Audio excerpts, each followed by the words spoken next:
brought into the 111th precinct to be charged in this major gang conspiracy case.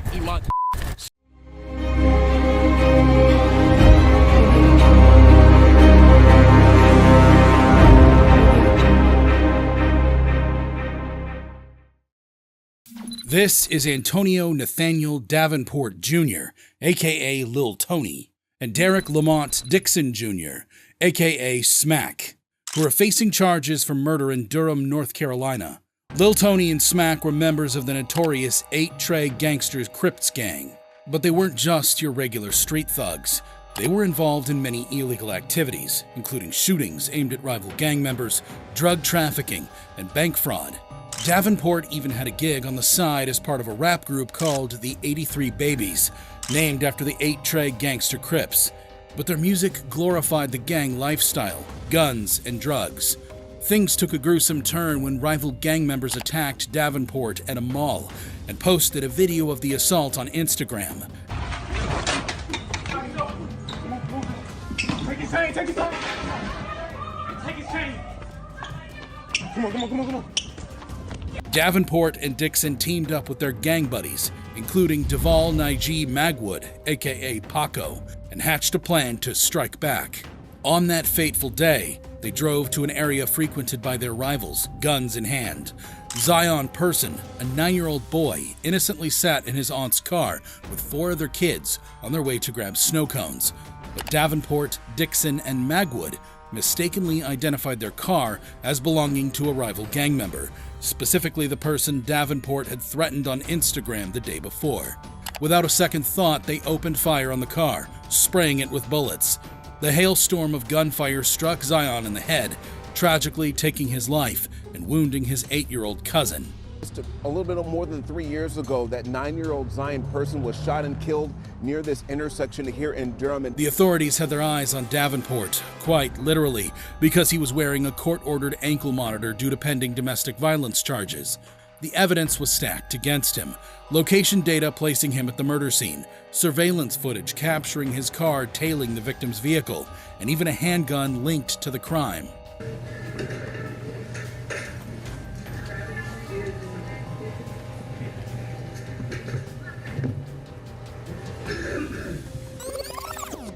Mr. Davenport, you are charged with first-degree murder of Zion Person on August 18, 2019, felony conspiracy to commit that murder. As if their crimes were not terrible enough, the reaction in court will shock you. During the trial, Dixon pleaded guilty to conspiracy to commit racketeering and murder. As for Davenport, he was found guilty of murder and discharging a firearm during a violent crime. They were slapped with life imprisonment. They showed no signs of remorse. For many, Dixon and Davenport got what they deserved. However, this wasn't the only time a gangster got a sentence that felt like justice. There was the case of Denzel Guerrant. This is Sean Denzel Guerrant, who's facing multiple charges, including conspiracy to commit murder in Roanoke, Virginia. Guerrant was the former leader of the Rollin' 30s Crips gang in Roanoke, and he was no stranger to trouble. Guerrant, also known as Harlem Dunk, and his fellow conspirators were part of the Rollin' 30s Crips gang, which also called itself the Dirt Gang. In early June 2017, Trayvon Raycron Casey drove another gang member to commit a crime. Another rival gang followed them, and things took a bad turn before long. Mac, a Rollin' 30s Crip gang member, chased the other rival gang member down and fatally shot him twice in the back. 30-year-old Guerrant pleaded guilty to a racketeering conspiracy charge that involved murder and another conspiracy to commit homicide. He was also involved in a whole pattern of shady activities, including threats and violent acts. His gang made a 17-year-old kill someone as a twisted way to make up for gang violations and disloyalty. A former gang leader in Roanoke is facing a life sentence in prison. Prosecutors say Sean Guerrant pled guilty to several federal charges. He admitted that he and 3 others were involved in multiple threats and acts of violence, including the 2017 murder of a 17-year-old. The men were members of the Rollin' 30s gang, which operated out of a house in the Lansdowne neighborhood. Guerrant is behind bars on state charges for fleeing arrest and looting. He agreed to serve those sentences alongside the 37-year sentence he'll receive for his guilty plea. Considering he's 30, he won't be eligible for parole until he's a ripe old age of 67. Guerrant showed no remorse for his actions. However, some convicts go out of their way to try to make amends, like in the case of Stanley Williams. This is Stanley "Tookie" Williams, the notorious gangster who skyrocketed to infamy as the co-founder of the notorious Crips gang. Born on December 29, 1953 in New Orleans, Louisiana, Tookie's life took a turn for the wild when he migrated to the mean streets of Los Angeles at a tender age. Growing up in the vibrant yet crumbling South Central neighborhood, Tookie quickly realized that the streets held more allure than his humble abode. At age 6, he ventured out, ready to take on the neighborhood bullies and stake his claim.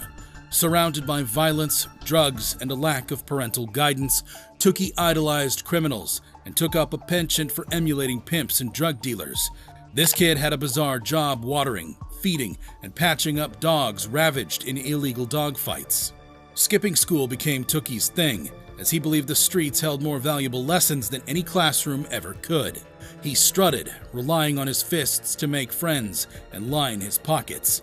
The man's reputation as a bootblack and thief grew, and it was during this time that he met his partner in crime, Raymond Washington.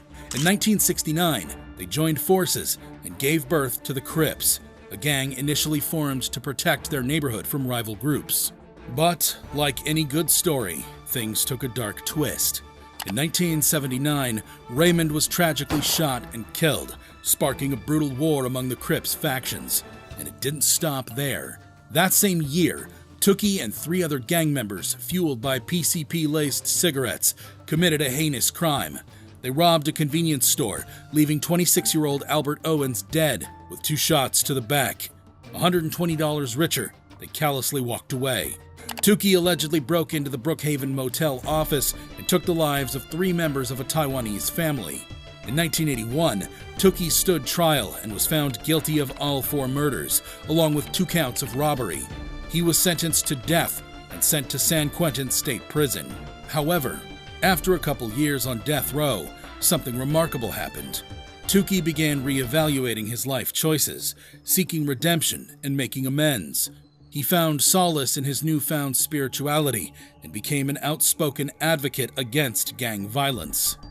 Working together, we can put an end to this cycle that creates deep pain in the hearts of our mothers, our fathers, and our people who have lost loved ones to this senseless violence. Writing books to discourage gang violence, the former gangster turned over a new leaf and wanted to guide others away from the path he had walked. He garnered support from unlikely quarters. Members of the Swiss parliament even nominated him for the Nobel Peace Prize 6 times. Tookie's plea for clemency was met with mixed reactions, but the appeals failed. On December 13, 2005, he was executed by lethal injection, leaving behind a legacy that remains fiercely debated to this day. Tookie may have used his last days to push for change and become a new person. However, not every gangster shares such ideas, and definitely not Antoinio Simmons. This is Antoinio Murdoch Simmons, the self-proclaimed kingpin of the 9 gangsters Bloods gang, who's facing charges for murder in Norfolk, Virginia. December 2015 was nothing short of a horror movie. 5 people were shot dead, and 4 others were shot in 7 separate shootings across nearly every city in Southampton roads. These guys didn't discriminate. Most victims had 0 affiliation with the gang. 2 mothers and a grandmother, tragically killed alongside her boyfriend, got caught in the crossfire. All this because the gang believed she was snitching to the cops about another shooting. Antonio was found guilty of 2 murders during the robberies he orchestrated. As if that wasn't enough, 2 of his crew members, Anthony Foyer, aka Ace, and Nathaniel Mitchell, aka Savage, were in a twisted competition to see who could shoot the most people. Mitchell even gunned down a woman who was innocently walking home from her job at the airport 4 days before Christmas. The evidence showed that Antonio proudly boasted about the shootings carried out by his trigger-happy buddies. Things took a truly sinister turn when Antonio ordered his crew to take out high-ranking members of a rival gang. When they couldn't find their intended targets, they went for the next best thing, a man at his house. But here's the shocking part. When a woman opened the door and said their target wasn't home, they shot her 6 times. Luckily, thanks to the quick response from local EMTs and the Portsmouth Police Department, she survived. But that didn't stop these thugs from firing at witnesses before fleeing the scene. After robbing a gas station, Foye and Mitchell were arrested later that night. After a grueling 7-week trial, Antonio, Mitchell, and their cohorts were convicted on all counts. Antonio, aka Murdoch and Doc, was sentenced to life imprisonment plus 60 years on his plate. Mitchell, aka Savage, got hit with 5 life sentences plus 50 years. Foye, aka Ace and Bull, will be locked up for life. They remained unemotional as their sentences were handed to them. However gruesome you think Antonio's case was, it can't be compared to the case of Demetrice Devine. This is Demetrice R. Devine. Demetrice R. Devine was the leader or godfather of not just one, but multiple notorious gangs. We're talking about the Gangsta Killer Bloods, GKB, the Black Mob Gangstas, BMG, and the Donald Gee family, DGF. These gangs didn't just hang out on street corners exchanging pleasantries with passers-by. They were knee-deep in criminal activities. We're talking racketeering, murder, drug distribution, witness tampering. You name it, they did it. They were a force to be reckoned with, instilling fear in the hearts of their rivals and Raleigh's law-abiding citizens. As the leader, Demetrice had a hand in it all. He ordered the shooting of a 16-year-old rival gang member, resulting in the young boy's tragic death. Demetrice wasn't afraid to get his hands dirty either.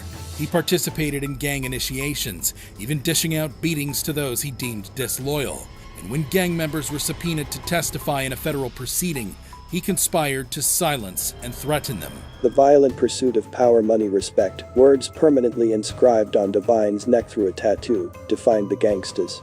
Violence was endemic from the moment of initiation, which often required a savage baptism into gang life, during which existing members attacked aspiring members while chanting, 31 seconds to be born blood. Justice finally caught up with Demetrice R. Devine.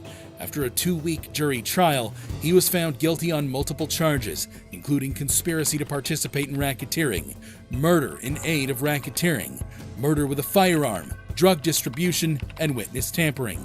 Demetrice was sentenced to not 1, not 2, but 4 consecutive life sentences, followed by an additional 240 months of imprisonment. Demetrice's behavior and reactions may have been caused by the horrible environment he grew up in. However, not every gang member grew up in such an environment, like in the case of Anthony Zottola. This is Anthony Zottola. Guilty, conspiracy to commit murder. Guilty, murder for hire. Guilty, discharging of a firearm, even though he didn't pull the trigger. And guilty for causing death with a firearm and causing serious physical injury to his brother Salvatore, who survived 5 gunshots back in July 2018. Who's facing charges for murder in New York. Sylvester Zottola was a real estate tycoon with a not-so-loving son. This family saga turned dark on October 4th, 2018, when Anthony and his partner in crime, Hyman Ross, he is a Bloods gang member. Now, prosecutors convinced the jury that Anthony Zottola did indeed hire the Bloods gang to kill his father. Hired a gang of hitmen to kill his father and brother, Salvatore. Was it hard to see your brother convicted of this? It's never easy. Anthony had his eyes set on the family's multi-million-dollar real estate empire, and he was willing to go to extreme lengths to make it happen. The hitmen, led by co-conspirator Bouchon Shelton. Sean Shelton, who had a day job, was arrested within a week. Embarked on a year-long spree of violence against Sylvester and Salvatore Zottola. They stalked, beat, and stabbed Sylvester, leaving him in constant fear without knowing who was behind the attacks. But the Zottola family proved resilient. Sylvester survived a brutal home invasion where he was struck in the head, stabbed multiple times, and even had his throat slashed. These guys were ruthless, but Sylvester fought to stay alive. In another chilling incident, Salvatore was shot in the head, chest, and hand right in front of his residence. Miraculously, he managed to survive the assassination attempt. Finally, the day of reckoning arrived. Ross, one of the key players in this sinister plot, tracked Sylvester Zottola to a McDonald's drive-thru in the Bronx. With precision and cold-heartedness, he fired multiple shots, ending Sylvester's life. The hit was executed flawlessly, leaving no room for doubt about Anthony's involvement. Fast forward to the trial, and the jury didn't buy Anthony's twisted narrative.